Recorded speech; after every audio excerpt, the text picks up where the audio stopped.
अगर हम preparation GS4 की स्पेशली में बात करूं तो जो मुझे लगता है कि इसमें PYQ का रोल बहुत ज़्यादा इंपॉर्टेंट है और उसमें भी अगर हैंड रिटन PYQ हमारे पास हो तो हमारी मेहनत काफ़ी बच जाती है। इन पूरे पेपर का कंप्लीट हैंड रिटन PYQ के आंसर कि किस प्रकार के आंसर आपको इस कंप्लीट बुक में मिलने वाले हैं। हाय एवरीवन, यूपीएससी की कंप्लीट प्रिपरेशन में PYQ का काफ़ी इंपॉर्टेंट रोल है और उसमें भी अगर हम बात करें GS4 की तो GS4 में मैं देख रहा हूं कि पिछले कई सालों से हिंदी मीडियम में भी काफी अच्छे मार्क्स आ रहे हैं। इवन अगर मैं अपनी बात करूं तो मेरे लास्ट ईयर जो मेंस मैंने जिसमें दिया था उसमें GS पेपर 4 में 127 मार्क्स थे। ये मार्कशीट है 127, ठीक है। तो अब यानी कि और इसके साथ ही पेपर 2 में भी अच्छे मार्क्स थे, यानी कि GS पेपर 2 और GS पेपर 4 स्पेशली काफी ऐसे जो जिसे गुड स्कोरिंग पेपर कह सकते हैं और उसमें भी GS4। लेकिन अगर हम प्रिपरेशन GS4 की स्पेशली में बात करूं तो जो मुझे लगता है कि इसमें PYQ का रोल बहुत ज्यादा इंपॉर्टेंट है। अगर GS4 की स्पेशली हम बात करें तो PYQ का बहुत इंपॉर्टेंट रोल है और उसमें भी अगर हैंड रिटन PYQ हमारे पास हो तो हमारी मेहनत काफी बच जाती है। और इसी अगर 2017 से लेकर और जो रिसेंट पेपर हुआ है 2025, इन पूरे पेपर का कंप्लीट हैंड रिटन PYQ के आंसर आपको इस बुक में मिल जाएगा। और even not only for GS4 बल्कि GS1, 2, 3, 4 जिनकी हम पहले से बात कर रखे हैं उनकी भी बुकलेट आपको बहुत जल्दी मिल जाएगी जो कंप्लीटली हैंड रिटन है। और उसके साथ साथ ये भी ध्यान रखा गया है कि एग्जैक्ट उसी फॉर्मेट में उसी वर्ड लिमिट में आपको आंसर मिले जिस वर्ड लिमिट में यूपीएससी ने पूछा है। और उसके साथ साथ एक टेक्निकल आंसर न होने की बजाय एक जो रियल जिसे एग्जाम हॉल में लिखा जा सकता है या फिर जिसे आप जिस प्रकार के आंसर को आप मॉडल आंसर मानकर उस टाइप के आंसर को लिखने की आप प्रैक्टिस कर सकते हो, इस टाइप का आंसर लिखने की कोशिश की गई है कंप्लीट इस बुक में। और उसके साथ साथ जो हम काफी टाइम से डिस्कस कर रहे हैं पिछले पूरी सीरीज में कि ये आंसर जब भी लिखे गए हैं ना तो इन 6 पैरामीटर्स के आधार पर लिखे गए। ऐसा नहीं है कि इसको कहीं से कॉपी पेस्ट करके, नहीं, 6 पैरामीटर्स यानी कंप्लीट जो क्वेश्चन का आंसर है उन सब पे अच्छे से काम किया गया है। ये 6 पैरामीटर्स कौन से हैं कि हर एक जो आंसर है उसका यार सबसे पहले जो इंपॉर्टेंट मेन चीज है कंटेंट, उसका कंटेंट बहुत अच्छा हो, उसका कंटेंट क्वालिटी वाला हो। वो आप आगे मॉडल आंसर जब हम कुछ यहाँ पे 2-4 मॉडल आंसर और एक केस स्टडी का एग्जांपल लेके देखेंगे कि उसमें किस प्रकार का कंटेंट का उपयोग किया गया है। दूसरा, कीवर्ड का यूज। और मोस्ट इंपॉर्टेंट अगर एथिक्स के पेपर की बात करूं तो विदाउट एग्जांपल आपका आंसर अधूरा है। तो एग्जांपल्स और कंसाइज लैंग्वेज का उपयोग। और उसके साथ में जैसे कुछ मसाला के लिए ग्राफ हो गए, फॉर्मूला हो गए, डायग्राम, जो जहां पर जरूरत है, विदाउट जरूरत नहीं, जहां जहां जरूरत है वहां पे ग्राफ, डायग्राम इत्यादि का उपयोग आपको हर आंसर में दिखेगा। आपको ये कंप्लीट सैंपल PDF डाउनलोड करनी हो तो आप यहाँ से इस टेलीग्राम चैनल और डिस्क्रिप्शन लिंक से डाउनलोड कर सकते हो। अब हम बिना टाइम खराब किए अगर इस बुक के कुछ क्वेश्चन लेकर एग्जाम्पल और उनको हम देखेंगे कि किस प्रकार के आंसर आपको इस कंप्लीट बुक में मिलने वाले हैं। अब मैं अगर एथिक्स के, ये आई थिंक, हाँ ठीक है, 2024 में एक क्वेश्चन पूछा गया है।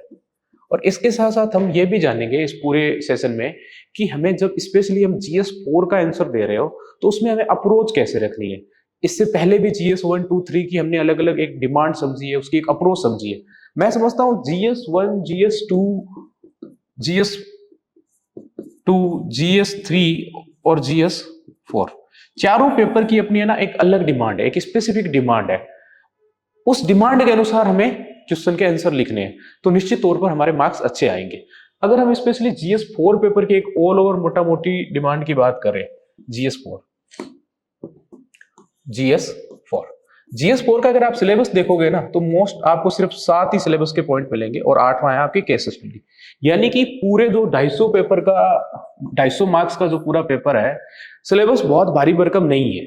अगर आपने, यानी कि ये है कि अगर आपने थोड़ा कम भी इसमें अगर पढ़ा है तब भी आपके अच्छे मार्क्स आ जाएंगे, ठीक है। लेकिन चीजों की नॉलेज आपको डीप होनी चाहिए और प्लस उसका अप्लाई वाला पार्ट आपको अच्छे से आना चाहिए। पहली बात कि अगर आप अभी क्षमता पढ़ रहे हो या फिर सिविल सर्विस के जो फाउंडेशनल वैल्यूज है आप उन्हें पढ़ रहे हो तो आप उसको यूज कहां कर सकते हो। सत्यनिष्ठा का एक अप्लाइंग पार्ट क्या है।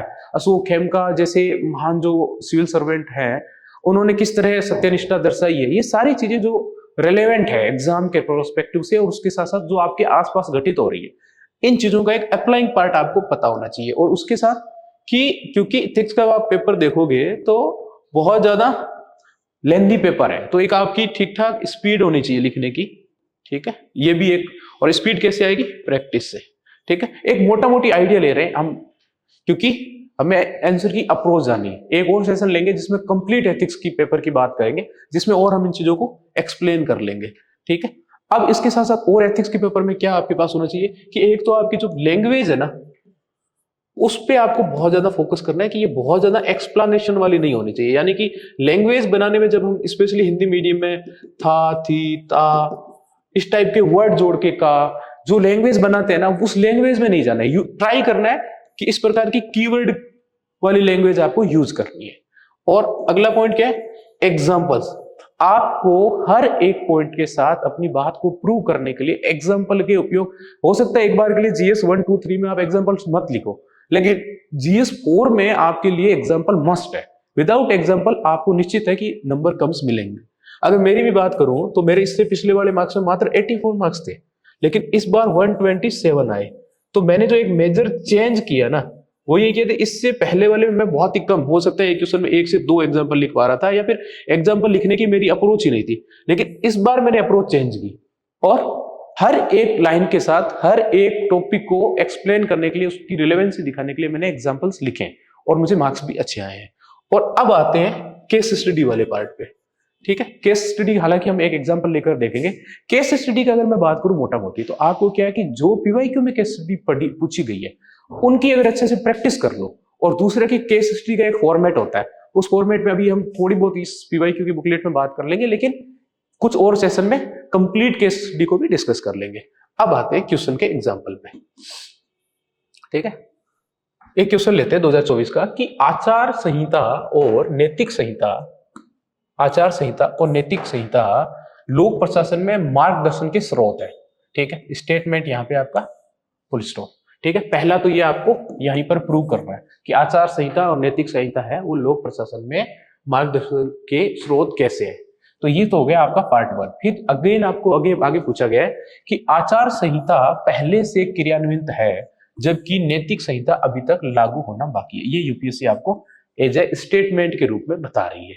हमने पहले भी जाना है कि जो स्टेटमेंट यूपीएससी ने दिया है वो मेन क्वेश्चन नहीं है। क्वेश्चन जैसे यहाँ पे आपको एक तो यहाँ पे इसको प्रूव करना है और दूसरा ये आपका मेन क्वेश्चन है, ये आपका स्टेटमेंट है। शासन में सत्यनिष्ठा और ईमानदारी और पारदर्शिता बनाए रखने के लिए एक उपयुक्त आदर्श नैतिक संहिता का सुझाव दीजिए। यानी कि मेनली आपको इन दो पार्ट में लिखना है इस क्वेश्चन को। पहला तो यह है कि आपको आचार संहिता और नैतिक संहिता लोक प्रशासन में मार्गदर्शन के स्रोत कैसे हैं वो प्रूव करना है, और दूसरा आपको आदर्श नैतिक संहिता हेतु आपको सुझाव देने हैं, ठीक है। अब इस प्रकार का क्वेश्चन आपको जब भी दिखे, और स्पेशली जब आप एथिक्स की बात कर रहे हो, तो हालांकि ये सारे क्वेश्चन में सारे पेपर के लिए अप्लाई होता है, लेकिन यहाँ पे थोड़ा और ज्यादा स्पेसिफाई अप्लाई होता है कि आपको जब भी आप आंसर लिखने बैठो, आपका जो इंट्रो है ना वो बहुत ज्यादा डिस्क्रिप्टिव नहीं होना चाहिए। ऐसा नहीं कि आप उस इंट्रो को बहुत ज्यादा लिखने बैठ जाओ, नहीं। और दूसरी आपकी जो लैंग्वेज है ना वो बिल्कुल कीवर्ड वाली होनी चाहिए। आपको सिर्फ कीवर्ड पे फोकस करना है, ज्यादा लैंग्वेज बनाने में शब्दों का अनावश्यक यूज नहीं करना है। जैसे इसका इंट्रो लिखा कि लोक प्रशासन में नैतिक शासन सुनिश्चित करने के लिए नियमों का पालन। अगर जब भी आप कोई कीवर्ड लिखो तो उसको डबल इन्वर्टेड कॉमा में बंद कर दो। और नैतिक सिद्धांतों की प्रतिबद्धता दोनों ही आवश्यक है। अब क्या है, अगर आपको थोड़ा मसाला ऐड करना है और कुछ अपने क्वेश्चन के आंसर को इनोवेटिव बनाना है, तो उसके लिए आप क्या कर सकते हो कि कुछ, जैसे कि हमने पहले ही बात की कि कुछ डायग्राम, फॉर्मूला इत्यादि का यूज कर सकते हो। वो यहाँ किया गया कि जो आचार संहिता है वो क्या बताती है, ये कानूनी बाध्यता है क्या करना या क्या नहीं। और जो नैतिक संहिता है वो क्या है, क्या सही है, ये एक नैतिक बाध्यता है, ये कानूनी बाध्यता नहीं है। अब हमने इसको एक फॉर्मूला टाइप बना के, ताकि थोड़ा सा एग्जामिनर के प्रोस्पेक्टिव से भी उसको अच्छे से नजर आए और उसके साथ साथ थोड़ा हमारी जो चीजें वो इनोवेटिव लगे, इसलिए हम इसको एक प्रॉपर एक फॉर्मूला टाइप बना के और उसमें अच्छे से लिख देंगे, ठीक है। अब बात करते हैं जो कि हमारे मेन क्वेश्चन में पूछा गया कि आचार संहिता एवं नैतिक संहिता लोक प्रशासन के मार्गदर्शक कैसे हैं। अब एथिक्स का स्पेशली जब आप जीएस 4 के जो थ्योरी वाले पार्ट का जब आंसर दे रहे हो तो आपको एक फॉर्मूला ही बना लेना है कि आप पहले पॉइंट दोगे, ठीक है, यहाँ पे पॉइंट को अंडरलाइन दे दिया और उसके जस्ट नीचे एग्जाम्पल। अगर आप जैसे अगर आप अभी से अगर प्रैक्टिस कर रहे हो और आपके एग्जाम्पल नहीं आ रहे हैं तो भले ही आप एग्जाम्पल की जगह खाली छोड़ दो, जैसे यहाँ पर जो क्वेश्चन में पूछा गया उसकी मेन हेडिंग दे दो और एक बॉक्स बना के और उसमें जगह ठीक ठाक छोड़ दो। जगह छोड़ सकते हो, यहाँ पे थोड़ी सी अच्छी जगह छोड़ोगे तो ये आपके प्रेजेंटेशन को बेहतर बनाएगा। और अब उसके बाद में हर एक पॉइंट, अब आप एक बार शुरुआत में जब अगर आंसर राइटिंग कर रहे हो तो आप ये ऐसे इस टाइप से कर सकते हो कि आपको एक पॉइंट लिख लेना है, आपका मुख्य बिंदु, ठीक है, और उसके जस्ट एक लाइन आधी, एक लाइन पूरी और यहाँ पे एग्जाम्पल, ये फॉर्मेट बना लो। इससे क्या होगा ना कि आपको आदत लग जाएगी। एक दो चीजें इससे आपको फायदा होगा, एक कि आप बहुत ज्यादा खुद से एक्सप्लेनेशन में नहीं जाओगे कि आपको फिक्स है कि इतने ही फॉर्मेट में लिखना है, और दूसरा आपको एग्जाम्पल लिखने की आदत लग जाएगी। एग्जाम्पल मैं अगेन कहूंगा कि GS4 में एग्जाम्पल बहुत ज्यादा जरूरी है। विदाउट एग्जाम्पल आपका आंसर हमेशा आधा रहेगा, इसलिए आपको एग्जाम्पल का यूज करना ही करना है, ठीक है। और एग्जाम्पल का भी जब आप यूज करने बैठो तो एग्जाम्पल भी आपके वैरायटी के एग्जाम्पल होने चाहिए। ऐसा नहीं कि आप एक निश्चित धरे पे एग्जाम्पल लिख रहे हो, नहीं, आपको इंटरनेशनल लेवल के एग्जाम्पल लिखने हैं, नेशनल लेवल के भी लिखने हैं और रीजनल लेवल के भी लिखने हैं। आपको जब एग्जाम्पल लिखने बैठो तो उसमें वेराइटी होनी चाहिए। सिविल सर्वेंट के भी लिखने हैं, एनजीओ इत्यादि, अगर कोई अच्छी फील्ड, एनजीओ की फील्ड में कोई अच्छा कर रहा है तो उसके एग्जाम्पल लिखने हैं। रीजनल लेवल पे अगर कोई सेल्फ स्तर पर भी अच्छा कर रहा है तो उसके भी एग्जाम्पल लिख सकते हो।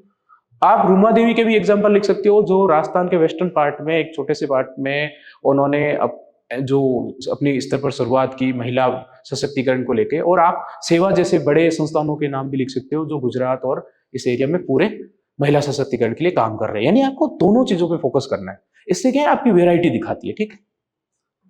अब एक बार आपके दिमाग में फिक्स हो गया कि मुझे पॉइंट लिखना है और उसके बाद में एग्जाम्पल लिखना है, पॉइंट लिखना है, एग्जाम्पल लिखना है। जैसे इसमें क्या है कि आधारभूत व्यवहार पर मार्गदर्शन, कर्तव्यनिष्ठ रूप में आचार संहिता का व्यवहार। अब देखो, जो मैं बार बार कह रहा था कि एथिक्स का जब GS4 का आप आंसर लिख रहे हो तो एक चीज आपको ये ध्यान रखनी है, लैंग्वेज पे फोकस नहीं करना है ज्यादा, और ज्यादा लैंग्वेज बनानी नहीं है। सेम आपको इन सारे मॉडल आंसर में आपको ये देखने मिलेगा कि कहीं पर भी बहुत ज्यादा लैंग्वेज नहीं बनाई गई है।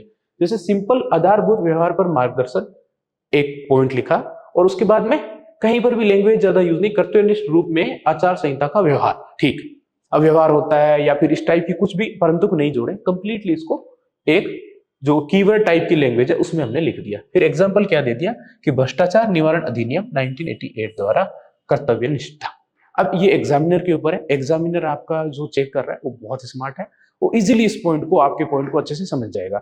जनरली आपको कोशिश ये करनी है कि जब भी आप डायमेंशन खोलने बैठो, आप पॉइंट्स देने बैठो, आपका फोकस इस चीज पे होना चाहिए कि मेरे ना पॉइंट्स ज्यादा आने चाहिए और डायमेंशन ज्यादा खुलने चाहिए, बजाय इसकी कि मैं कोई एक डायमेंशन को बहुत अच्छे से एक्सप्लेन करूं, इसकी बजाय मैं ज्यादा डायमेंशन खोलूंगा या खोलूंगी और एग्जांपल्स दूंगा, ठीक है।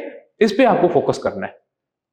सेम अगर आपको ये चीज अगर एक बार क्लिक हो गई ना तो फिर ये सेम फिक्स फॉर्मेट है कि आपको अच्छे से पॉइंट्स देने और उसके बाद में एग्जांपल्स यूज करने हैं, ठीक है। और ये पूरे की पूरा जो पूरा का पूरा फॉर्मेट है, पूरी की पूरी बुक में आपको सारे आंसर 2017 से लेकर 2025 जो अभी रिसेंट मेंस हुआ है, सारे के सारे आंसर आपको इसी फॉर्मेट में आपको मिलने जा रहे हैं, ठीक है।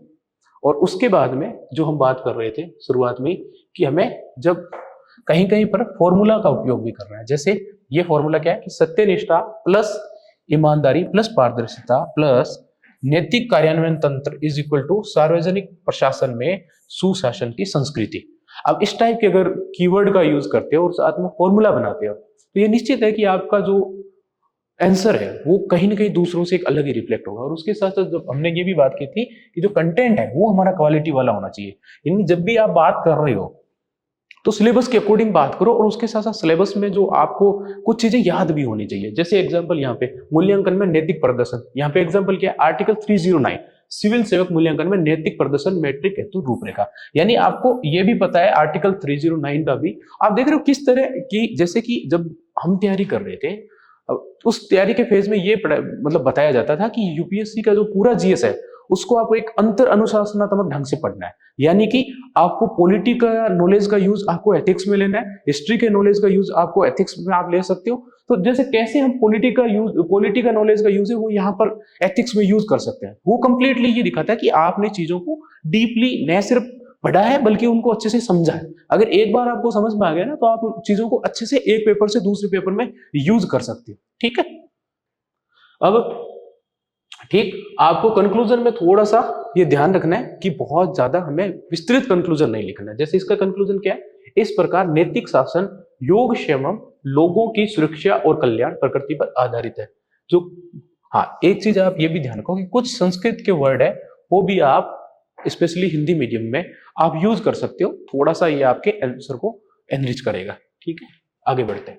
सेम इसी तरह ये दूसरा क्वेश्चन है कि मामले के सार को नजरअंदाज करके रूप के प्रति अविवेकी आसक्ति का परिणाम अन्याय होता है। ठीक है, पहला पार्ट। ठीक है, एक समझदार सिविल सेवक वह है जो ऐसी शाब्दिकता को नजरअंदाज करता है और सच्चे इरादे से काम करता है, यानी कि जो लॉ बना है उसकी स्पिरिट के अकॉर्डिंग काम करता है। उपयुक्त कथन का समुचित उदाहरणों सहित परीक्षण कीजिए। अगर आपने पेपर पढ़ा है, यूपीएससी का जीएस 4 का अगर पेपर देखा है तो ये आपने देखा होगा कि इसमें कुछ क्वेश्चन ऐसे आते हैं जो स्टेटमेंट, यूपीएससी इस पे स्टेटमेंट देती है और उस स्टेटमेंट को हमें एग्जाम्पल के जरिए प्रूव करके बताना होता है कि इस स्टेटमेंट को इस तरह उसका रिलेवेंस है। तो ये उसी टाइप का एक क्वेश्चन है। ठीक, अब इसका आंसर कैसे दे सकते हैं, कैसी अप्रोच हम अपना सकते हैं कि सबसे सिंपली कि हमें इंट्रो, बहुत छोटा सा इंट्रो देना है और इंट्रो के साथ में, और कई बार है ना आप ये भी कर सकते हो, जैसे आपने इंट्रो दिया यहीं पर ना एक एग्जाम्पल भी यूज कर लो। ठीक है, अगर आपको कोई रेलेवेंट एग्जाम्पल दिमाग में आ रहा है उस जो आपने डेफिनेशन दी है या फिर आपने इंट्रो लिखा है उससे रिलेटेड, तो यहीं पर एक एग्जाम्पल लिख सकते हो। ठीक है, जैसे यहाँ पे क्या है कि लोक प्रशासन में केवल औपचारिकता पर ध्यान केंद्रित करना और मुद्दे की मूल मांग की उपेक्षा करना एक नीतिगत निरर्थकता की ओर ले जाता है, जिससे लोकहित अधूरा रह जाता है। पहली बात तो आपको यह है इंट्रो छोटा रखना है, और दूसरा आप एक चीज देख रहे हो कि यहाँ पे ना लैंग्वेज, हिंदी की जो लैंग्वेज है काफी ज्यादा परिष्कृत लैंग्वेज है। आम बोलचाल की भाषा आप बोलचाल के लिए रखो, लिखने के लिए नहीं। ठीक, अगर आप यहाँ पे अगर हिंदी पे भी फोकस करोगे तो ठीक ठाक एक अच्छी परिष्कृत लैंग्वेज का उपयोग किया गया है, क्योंकि जो आप ये कॉपी चेक कर रहे हैं ना उसको अच्छे से पता है, वो उसको अच्छे से जो ऑफिशियल टेक्निकल वर्ड है हिंदी के उसको अच्छे से आ रहा है। लेकिन अगर आप इसमें लेकर जाते हो, जनरली शुरू में जब हम आंसर राइटिंग करते हैं ये प्रॉब्लम हमारे साथ आती है। तो इसके लिए आप एक समाधान ये है कि आप एनसीईआरटी की लैंग्वेज देखो। ठीक है, एनसीईआरटी में जो वर्ड सिलेक्शन किए है ना वो बहुत बेस्ट, मतलब बहुत अच्छे हैं। और उसके साथ साथ अगर कुछ आपके जो ऑफिशियल सोर्स है ना, जैसे बजट हो गया, आर्थिक सर्वेक्षण हो गया, ठीक है, इको सर्वे, और इसके साथ साथ जो दैनिक जागरण जैसे न्यूज़पेपर आते हैं स्पेशली हिंदी में, तो उनमें जिस प्रकार की लैंग्वेज का उपयोग है ना, आप उस प्रकार के लैंग्वेज और स्पेशली वर्ड्स, कुछ आपकी जो डिक्शनरी है उसमें कुछ अच्छे शब्द होने चाहिए, ताकि जब आप आंसर लिखने बैठो तो एक जो आम बोलचाल की भाषा है उससे हटकर थोड़ी अच्छी जो परिष्कृत हिंदी है उसका आप उपयोग कर पाओ। अब सेम इसमें यही है कि छोटा सा इंट्रो लिखने के बाद अगर थोड़ा सा और इनोवेटिव चीजें कर रही है तो आप एक फॉर्मूला टाइप या एक डायग्राम टाइप बना सकते हो कि मामले के सार की उपेक्षा प्लस अविवेकशील भावना की आसक्ति इज इक्वल टू क्या, अन्याय।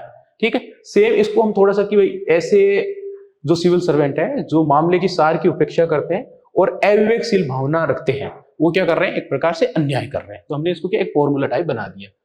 अब जो क्वेश्चन में पूछा गया सिंपली हम उसको एक हेडिंग बनाएंगे और उसके अकॉर्डिंग सेम आपको हेडिंग पे, अगेन सारे सेशन में मैंने इस पे फोकस करवाया कि आपको हेडिंग बिल्कुल क्रिस्टल क्लियर रखनी चाहिए। क्रिस्टल क्लियर कैसे, एक तो जो एग्जाम में पूछा है, जो क्वेश्चन में पूछा है उसके अकॉर्डिंग हेडिंग रखनी है। 3 रूल जान लो हेडिंग के।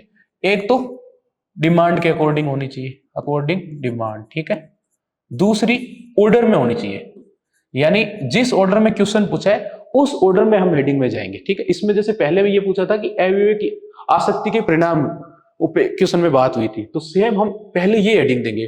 और तीसरी जो थोड़ी प्रेजेंटेशन बेस है कि हेडिंग जब दो तो उसको आप अच्छे से एक बॉक्स बना दो और जगह ठीक ठाक छोड़ दो, ठीक है।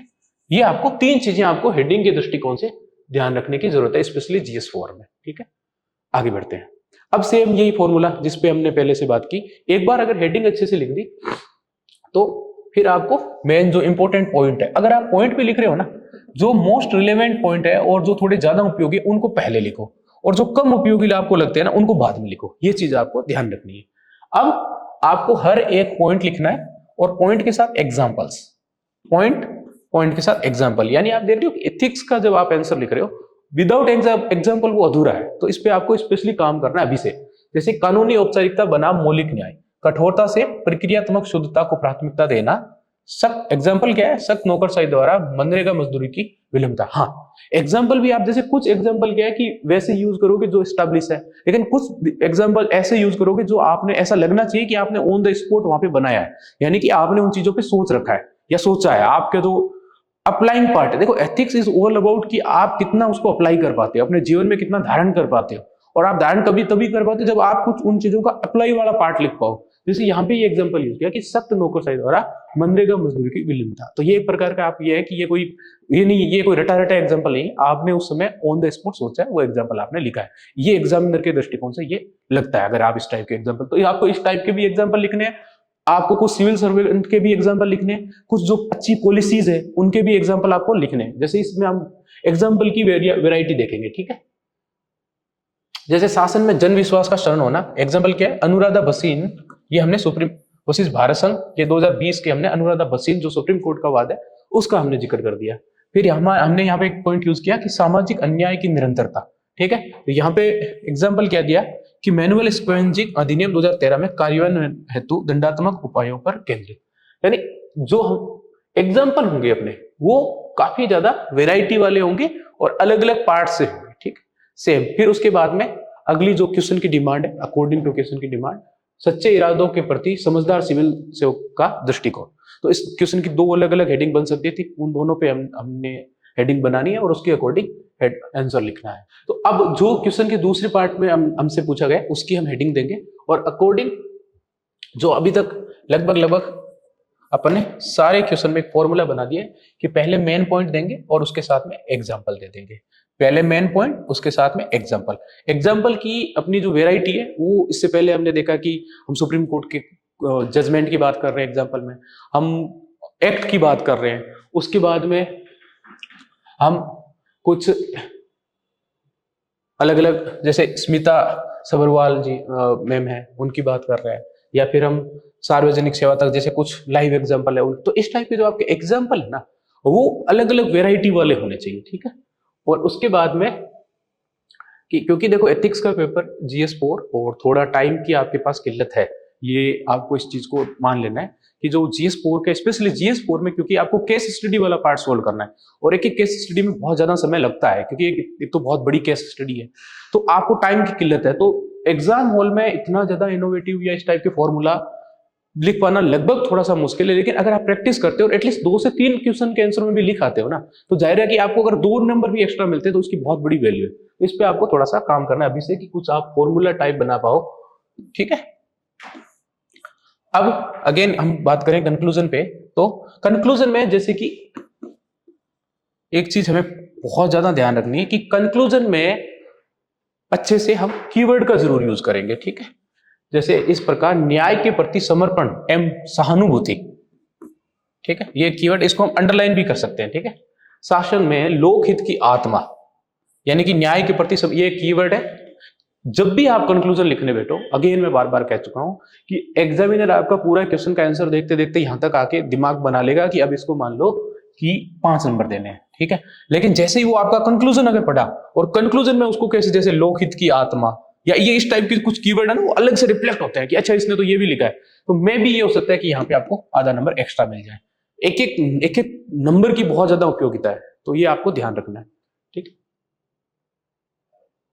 अगेन सेम आपको इस क्वेश्चन के आंसर में भी देखने को मिलेगा कि सेम जैसे ये क्वेश्चन पूछा है, इस क्वेश्चन के अलग अलग पार्ट को अकॉर्डिंग हमें लिखना है। जैसे अच्छा ठीक है, एक और जो अलग तरीके की शुरुआत आप देख सकते हो कि GS4 में भी अगर कुछ रिलेवेंट डेटा अगर आपके दिमाग में आ रहे हो और क्वेश्चन की डिमांड फुलफिल कर रहे हो, तो आप डेटा के साथ भी शुरुआत कर सकते हो। अच्छा एक बार बात ही कर लेते हैं, मोटा मोटी अगर बात करें तो GS4 के क्वेश्चन को इंट्रो, क्योंकि मैं समझता हूं ना कि इंट्रो में सबसे बड़ी प्रॉब्लम यही आती है क्वेश्चन को शुरू करने में, और स्पेशली वो हमारे साथी जो अभी शुरू किया है जिन्होंने आंसर राइटिंग, उनको सबसे बड़ी प्रॉब्लम इंट्रो में आती है। तो इंट्रो कितने तरीके से शुरू किए जा सकते हैं स्पेशली GS4 में, ठीक है।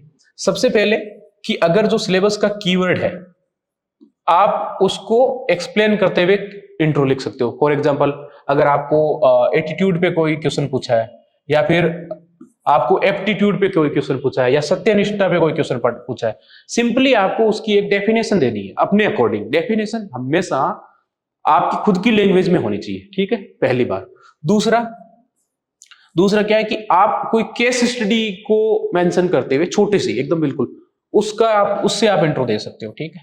तीसरा कि जैसे स्पेशली जो कोटेशन बेस्ड जो क्वेश्चन आते हैं, आप भी उसमें कोई अच्छी कोटेशन यूज करते हुए इंट्रो की शुरुआत कर सकते हो, ठीक है।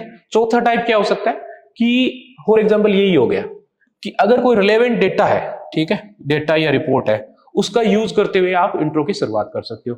इस तरह वेरियस अपन को जब एथिक्स का एक फुल सेशन लेंगे तो ट्राई करेंगे कि जैसे 20 आपको क्वेश्चन लिखने हैं, ठीक है, एग्जाम्पल मैं ले रहा हूं, किसी भी जीएस में आपको 20 जैसे आपको लिखने हैं, तो हम कोशिश करेंगे कि हर जीएस पेपर के लिए, जीएस 1 2 3 4, हर पेपर के लिए 10 से 15 अलग अलग टाइप के इंट्रो, 10 एटलीस्ट 10 से 12, ठीक है, अलग अलग टाइप के इंट्रो हमारे पास रेडी हो।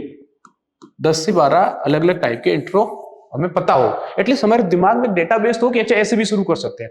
फॉर एग्जांपल अगर आप जैसे हिस्ट्री का क्वेश्चन का आंसर लिख रहे हो तो आपके पास में कितने सेट होने चाहिए कि एक तो मैं भूमिका बताते हुए या फिर पृष्ठभूमि बताते हुए इंट्रो लिख सकता हूं। दूसरा कि मैं कुछ अगर कोई किसी आर्ट का पूछा है तो मैं उसको कंप्लीटली उसको एक्सप्लेन करते हुए इंट्रो लिख सकता हूं। इस टाइप के अलग अलग फॉर्मेट हो तभी तो आंसर लिख पाओगे आप, ठीक है। जैसे ये वाला क्वेश्चन है तो इसमें क्या है कि रिलेवेंट डेटा के साथ इसका इंट्रो लिखा जा सकता था, तो उसकी आपको लिख सकते हो इस टाइप की। जेंडर गैप रिपोर्ट 2024 के अनुसार लैंगिक समानता के मामले में भारत 146 देशों में 129वें स्थान पर है। 1970 की तुलना में जहां महिला आईएएस 9% थी, वही आज 21% है। ये आप अलग से तुलना करते हुए आप इंट्रो लिख रहे हो और इस तरह फिर अगेन एक फॉर्मूला टाइप बना सकते हैं और सेम फॉर्मेट रहेगा, इसलिए मैं थोड़ा सा इसको फास्ट फॉरवर्ड कर रहा हूं। आप खुद इस पूरी पीडीएफ को डाउनलोड करके टेलीग्राम चैनल और डिस्क्रिप्शन से पढ़ सकते हो। और अगेन इस टाइप के जैसे हम इंग्लिश में यूज करते हैं कि 3F या फिर 5I, ठीक वैसे ही सेम फॉर्मेट आप यहां पर भी अप्लाई कर सकते हो हिंदी में भी कि 3 फॉर्मूला क्या है, जैसे संरचना, संवर्धन और सोच, कार्यस्थल पर लैंगिक समानता सुनिश्चित करना, प्लस 3 इज इक्वल टू महिला लोक सेवक से सशक्त लोक सेवक। यानी इस टाइप की एक नई इनोवेटिव अप्रोच आप डाल सकते हो। एग्जामिनर को निश्चित है कि अगर आप इस टाइप की इनोवेटिव चीजें करते हो तो एग्जामिनर के दृष्टिकोण से भी आपको फिर अच्छे मार्क्स मिलेंगे ही मिलेंगे, ठीक है। और इन सब की प्रैक्टिस आप एटलीस्ट प्लीज आप इन सब की प्रैक्टिस है ना अभी से करो। ये पॉसिबल नहीं है कि प्रीलिम्स के रिजल्ट के बाद हम इन सब चीजों की प्रैक्टिस करें, नहीं, नॉट एट ऑल। अभी से आप अगर प्रैक्टिस करोगे तो रियल एग्जाम हॉल तक आप इन चीजों को लेके जाने में सफल हो सकते हो, ठीक है। अब एक काम करते हैं, क्योंकि एथिक्स के पार्ट का एक बहुत बड़ा 50% मेजर पार्ट तो केस स्टडी है, तो इस सेशन में लगभग नामुमकिन है कि हम केस स्टडी को कंप्लीटली जान पाए। एक बार मोटा मोटी केस स्टडी की अप्रोच देखेंगे कि कैसे केस स्टडी को अप्रोच किया जा सकता है, और स्पेशली जब ये इस बुक में जो केस स्टडी को सोल्व किया गया उसके पीछे की क्या अप्रोच रही है। लेकिन एक कंप्लीट सेशन में फिर से हम बात करेंगे कि केस स्टडी को कैसे टैकल करना है, क्योंकि केस स्टडी वाला पार्ट है ना, मैं समझता हूँ कि ये सबसे मोस्ट डिफिकल्ट भी है और मोस्ट इजी भी है। दोनों चीजें एक साथ है। डिफिकल्ट कैसे है कि अगर आप इसकी जो लैंग्वेज पे जाओगे, अगर आप देखोगे कि एक तो इतनी बड़ी आप पहली लाइन से शुरू करोगे अंत तक आओगे तो ये भूल जाओगे कि पहली लाइन में क्या पूछा था। और अगर हम एग्जाम हॉल की बात करें तो एग्जाम हॉल में तो बिल्कुल भूल जाओगे, क्योंकि वहां पे स्ट्रेस इतना ज्यादा है, ठीक है। और दूसरा कि मैं कह रहा हूं कि इजी कैसे है, इजी है कि एक बार अगर इसका फंडा आपको समझ में आ गया, एक बार इसका फॉर्मेट आपको दिमाग में क्लियर हो गया, फिर दुनिया की कोई भी केस स्टडी आपको देते आप इसको यूं मिनटों में सोल्व कर लोगे। और केस स्टडी वो पार्ट है जहां से आपके बहुत ज्यादा नंबर आ भी सकते हैं और आपके नंबर कट भी सकते हैं। अगर मैं मेरी बात करूं तो अगर 84 पिछले मेंस में 84 मार्क्स आए, जिसका एक बहुत बड़ा कारण मैं समझता हूं कि मैं केस स्टडी को अच्छे से अप्रोच करना नहीं जानता था, या केस स्टडी का एक अच्छा फॉर्मेट मेरे दिमाग में था ही नहीं। मैं ये कि जस्ट केस स्टडी पढ़ी और उसको लिखना है। लेकिन जब अगले मेंस में अच्छे से वापस प्रिपेयर किया और जो कहते हैं ना कि अपनी कमियों को खुद पहचानो, तो वो चीजें करने के बाद पता चला कि अच्छा ठीक है कि केस स्टडी का एक फिक्स फॉर्मेट होता है, आपको अच्छे से प्रैक्टिस भी करनी है। और एग्जाम हॉल में जाने से पहले आपको ये है कि और कोई और नहीं तो यूपीएससी ने जो पूछी है ना पीवाईक्यू में, वो पीवाईक्यू की जितनी भी केस स्टडी है वो आपको अच्छे से क्लियर होनी चाहिए। तो इससे क्या है कि एक दिमाग में फॉर्मेट आ जाएगा और एक फिक्स फॉर्मेट आपको केस स्टडी का बना लेना है। अब जैसे बिना अगर कोई भी केस स्टडी की बात करूं, एक बार मैं इसकी बात करूं कि ज्यादा मतलब विदाउट कोई केस स्टडी एक फिक्स फॉर्मेट क्या होना चाहिए केस स्टडी का। तो सबसे पहले केस स्टडी को आपको इंट्रो वाला पार्ट लिखना है, ठीक है, इंट्रो वाला पार्ट। अब इसमें भी केस स्टडी में भी अलग अलग प्रकार से हम इंट्रो लिख सकते हैं। जैसे क्या क्या लिख सकते हैं कि एक तो जो केस स्टडी में पूछा है उसको 2 से 3 लाइनों में एक्सप्लेन कर दो, ठीक है, नंबर एक बात। दूसरा कि कुछ केस स्टडी है वो वैल्यूज पे आधारित होती है, तो जो मूल्यों को बताया गया है उनको आप एक्सप्लेन कर दो, नंबर 2। तीसरा ये है कि अगर कोई केस स्टडी में हितधारकों को आप मेंशन कर दो, ठीक है। चौथी केस स्टडी अगेन अगर आपके कोई पास उससे रिलेटेड कोई अच्छे डेटा रिपोर्ट है तो उससे शुरुआत कर सकते हो। पांचवी आप इवन स्टेटमेंट से भी अच्छी केस स्टडी की एक अच्छी शुरुआत की जा सकती है। यानी अलग अलग टाइप है मेरे पास, आप अलग अलग टाइप से केस स्टडी की शुरुआत कर सकते हो। अगेन इस पे हम कभी फिर डिटेल से बात करेंगे। इंट्रो के बाद में केस स्टडी का मोस्ट इंपोर्टेंट पार्ट है कि आप उसमें हितधारकों की बात करो। आपसे पूछा है नहीं पूछा है डजंट मैटर, लेकिन अगर फॉर एग्जांपल आपको 6 केस स्टडी लिखनी है तो आप एटलीस्ट 4 में हितधारकों की बात करो। अगर पूछा है तो डिटेल में बात करो, नहीं पूछा है तो एक छोटा सा डायग्राम बना दो, उसमें सारे हितधारक मेंशन कर दो, ठीक है। और उसके बाद में आप आओ जो आपको पूछा है। जैसे एक आजकल एक अलग टाइप आ गया कि एक केस स्टडी देगी और फिर यूपीएससी खुद ही एबीसीडी मान लो 4 क्वेश्चन दे दिए, तो उन 4 क्वेश्चनों में मान लो कि क्या है कि आपके पास विकल्प क्या है, ये सबसे बड़ी चीज है। विकल्प आपके हमेशा ज्यादा निकालने, आपको एटलीस्ट 2 से 3 विकल्प आपको निकालने। ऐसा नहीं कि एक ही विकल्प, फिर तो वो विकल्प ही नहीं हुआ, वही एक चॉइस है, नहीं। आपके पास 2 से 3 अगर 4 निकल जाए तो 4, तो अगर ज्यादा पार्ट नहीं है एबीसीडी तो आप 4 में जा सकते हो, और एटलीस्ट 2 या 3 विकल्प आपको निकालने आने चाहिए, ठीक है। तो आपको जो एबीसीडी में पूछा गया फिर उसका आंसर दो, और विकल्प जब आप निकालो तो एक तो जो एक्सट्रीम इजी, एक्सट्रीम हार्ड, और फिर आप उसमें दे सकते हो कि जो सी, जो मिडल पाथ, जो बुद्धास का मिडल पाथ है, उसका एक आप अलग से विकल्प बना सकते हो, ठीक है।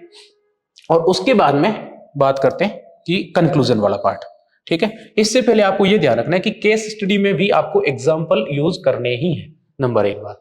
और दूसरा कि जो सिलेबस का पार्ट है, जो सिलेबस की कीवर्ड है, जैसे कि फाउंडेशनल वैल्यू है, तो आप इस टाइप की लाइन लिख सकते हो कि मैं अपने जो सिविल सर्विस के प्रति फाउंडेशनल वैल्यूज है, सत्यनिष्ठा, ईमानदारी और पारदर्शिता का परिचय देते हुए ये स्टेप लूंगा या लूंगी।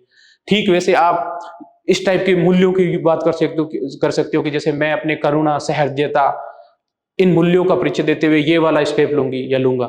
इस टाइप की आपको लैंग्वेज का यूज करना है कि जो आपने थ्योरी वाले पार्ट में पढ़ा है ना, उसी को यहाँ पे वापस यूज करना है, लेकिन उसको स्मार्टली यूज करना है। जनरली क्या है कि केस स्टडी को हम बहुत ही सिंपल और बहुत ही जनरलिस्टिक पॉइंट्स लिख के आ जाते हैं, वो उस चीज से बचना है, ठीक है ना। अगर आप जनरलिस्टिक आंसर दोगे तो केस स्टडी में आपको मार्क्स कम आएंगे, लेकिन वहीं पर अगर आपने स्पेसिफिक पॉइंट्स दिए और कुछ सॉल्यूशन ऐसे दिए जो वाकई में जिनका एक अप्लाइंग पार्ट में सॉल्यूशन हो सकता है, आप अगर सॉल्यूशन ऐसे दे रहे हो जिनका कोई मतलब ही नहीं है तो आपको मार्क्स नहीं आएंगे, ये ध्यान रखना है, ठीक है। अब इस केस स्टडी की बात करते हैं कि ये केस स्टडी किस फॉर्मेट में लिखी गई है।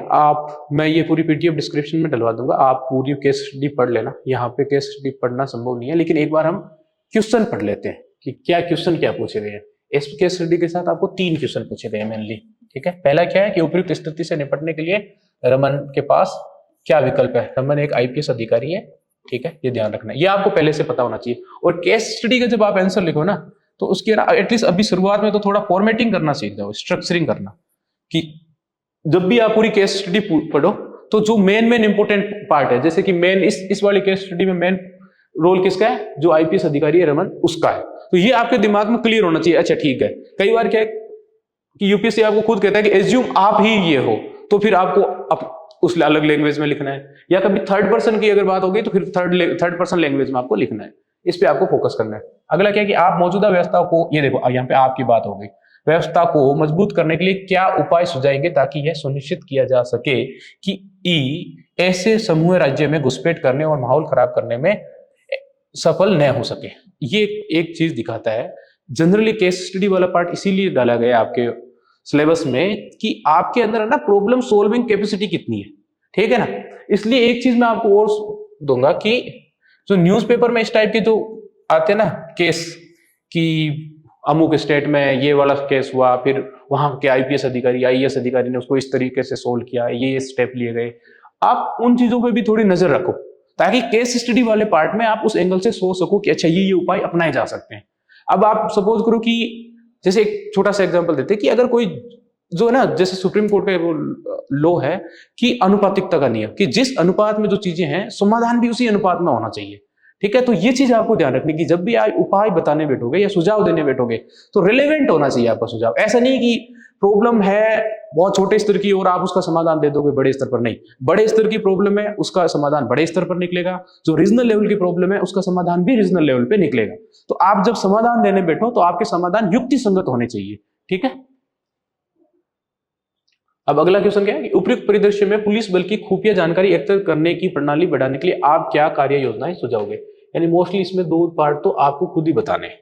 अब इस क्वेश्चन के एक बार स्ट्रक्चरिंग पर और इसमें किस टाइप से पूरी बुक में आंसर दिए गए उस पर देख लेते हैं। सेम कि हम क्या कर सकते हैं कि जैसे एक इंट्रो की शुरुआत, बेस्ट शुरुआत यह है कि पूरे केस को हम 20 से 30 वर्ड में एक्सप्लेन करते हुए बता देंगे कि जी एक्चुअल केस ये है, और उसके बाद में हमसे क्योंकि हितधारक पूछे नहीं है तो एक छोटा सा डायग्राम बना के हम खुद ही वहां पे, मैं ये क्या है, दो तरीके से है। एक तो क्या है कि आपको खुद से दिमाग में रहेगा अच्छा ये हितधारक है, और दूसरा कि एग्जामिनर के प्रोस्पेक्टिव से भी ये है कि हाँ इसको अच्छे से चीजों को डिटेलिंग आती है। तो इसमें क्या क्या हितधारक हो सकते हैं कि राज्य सरकार है, इस तरह आप जो भी केस स्टडी है उसमें अलग अलग हितधारक होंगे, उसको आप एक बार थोड़ा सा देख लेना। लेकिन मोस्ट ऑफ केस स्टडी में क्या है कि सरकार, एनजीओ, समुदाय और इस टाइप के हितधारक होते ही है, ये आपको ध्यान रखना है। और कई बार आप खुद एक हितधारक होते हो, कई बार आपकी फैमिली हितधारक होती है, तो ये आपको केस स्टडी के अकॉर्डिंग आपको पता चलेगा। और उसके बाद में जो आपको क्वेश्चन में पूछा गया है उसको आप मेन हेडिंग बनाओगे और उसके बाद में सेम पॉइंट्स, सब पॉइंट्स, एग्जांपल, और उसके साथ आपको आगे बढ़ना है। जैसे इस स्थिति से निपटने के लिए जो आईपीएस अधिकारी रमन है उसके पास क्या क्या विकल्प है। देखो आपको एक चीज फोकस रखनी है कि जिसकी जो डेजिग्नेशन है, जिस डेजिग्नेशन पे जो काम हो सकता है, आपको उसी टाइप के समाधान बताने हैं। फॉर एग्जाम्पल कि ये रमन है, ये एक आईजी स्तर का आईपीएस अधिकारी है, तो इसके लिए ये है कि ये साइबर निगरानी को मजबूत कर सकता है, ये सामुदायिक पुलिसिंग की पहल कर सकता है, या फिर ये कानूनी परिवर्तन के साथ समन्वय कर सकता है। ठीक है, लेकिन यही अगर ये कोई व्यक्ति के स्तर का बात करते हैं हम, ठीक है, या फिर एक हम छोटी डेजिग्नेशन के किसी अधिकारी की बात करते हैं, तो उसके लिए ये संभव नहीं है कि वो इतनी सारी चीजें खुद से करे। अगर वहां पर आप इस तरह के समाधान दे रहे हो तो आप बिल्कुल निरर्थक बातें कर रहे हो, ये आपको ध्यान रखना है। ठीक है ना, डेजिग्नेशन के अकॉर्डिंग, जिसकी जो वहां पे डेजिग्नेशन है उसी के अकॉर्डिंग आपको समाधान और उपाय बताने हैं, ध्यान रखना चाहिए। ठीक, तो रमन के पास क्या क्या समाधान उपलब्ध विकल्प क्या क्या है कि साइबर निगरानी को मजबूत करे, ठीक है, और सामुदायिक पुलिसिंग को बढ़ावा दे, फिर कानूनी परिवर्तन, जैसे इसमें हमने ये एग्जांपल, इस तरह के एग्जांपल भी यूज कर लेंगे। अगेन जो क्वेश्चन का अगला वाला पार्ट है बी कि मौजूदा व्यवस्था को मजबूत करने के आप क्या उपाय बताओगे, तो कि क्या क्या करना चाहिए। ये हम खुद नहीं कर रहे हैं, हम तो कह रहे हैं कि ये होना चाहिए। यहां पर ये कह सकते हैं, लेकिन यहीं पर ये हो जाए ना कि आप क्या कर सकते हो, तब थोड़ा सा क्वेश्चन अलग हो जाएगा, आंसर भी अलग हो जाएगा। लेकिन ये कि ये होना चाहिए, तो कानूनी ढांचा है वो मजबूत होना चाहिए, एजेंसी सहयोग होना चाहिए, सामुदायिक आउटरीच कार्यक्रम होने चाहिए, लैंग्वेज भी देख रहे हो कि थोड़ी प्रिस्क्रिप्ट लैंग्वेज यूज कर रहे हैं, ठीक है, और सोशल मीडिया विनियमन होना चाहिए, आर्थिक विकास पहल होनी चाहिए।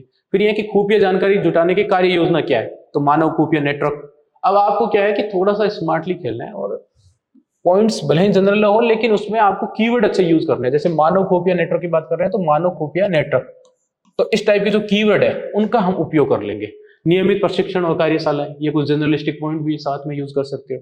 अंतरराष्ट्रीय एजेंसियों के साथ सहयोग, तो इस टाइप अगर आप की केस स्टडी का यही है कि आप जितनी अधिक केस स्टडी सोल्व करोगे उतनी अच्छे आप पारंगत होते जाओगे केस स्टडी लिखने में। और दूसरा कि इसमें एक चीज आप और भी कर सकते हो कि जो कुछ टॉपर्स की आप केस स्टडी जो है वो भी सोल्व करने का, देखो हर एक का एक केस स्टडी सोल्व करने का अलग नजरिया होता है, ठीक है, तो आप अलग अलग जिसके ठीक अच्छे मार्क्स आए हुए हैं तो उनकी कॉपियां डाउनलोड कर लो, और उन्होंने वो किस तरह उनकी अप्रोच है केस स्टडी सोल्व करने की, तो वो अप्रोच आप देख के और फिर अपनी एक खुद की, अगर आप कितने भी, अगर 50 टॉपर्स की कॉपी देखोगे ना, उसके बावजूद भी जब आप अपनी केस स्टडी सोल्व करोगे तो आपका एक अलग नजरिया होगा। हर किसी का एक यूनिक नजरिया होता है, अपने नजरिए को भी डेवलप करो, ठीक है। और इसी तरह ये केस स्टडी का हमने एग्जांपल लेके देखा था, और अगेन हर केस स्टडी में जरूरी नहीं है लेकिन कुछ कुछ केस स्टडी में आपको कंक्लूजन जरूर देना है, ठीक है, और कंक्लूजन आपका छोटा होना चाहिए। और इस तरह कंक्लूजन में कुछ आप कीवर्ड और इत्यादि यूज कर सकते हो। जैसे कई बार कंक्लूजन में आप किसी अच्छे राइटर का भी मेंशन कर सकते हो या किसी विचारक को मेंशन कर सकते हो, अगर डिमांड है क्वेश्चन की। विदाउट डिमांड आपको नहीं करना, ये ध्यान रखना है।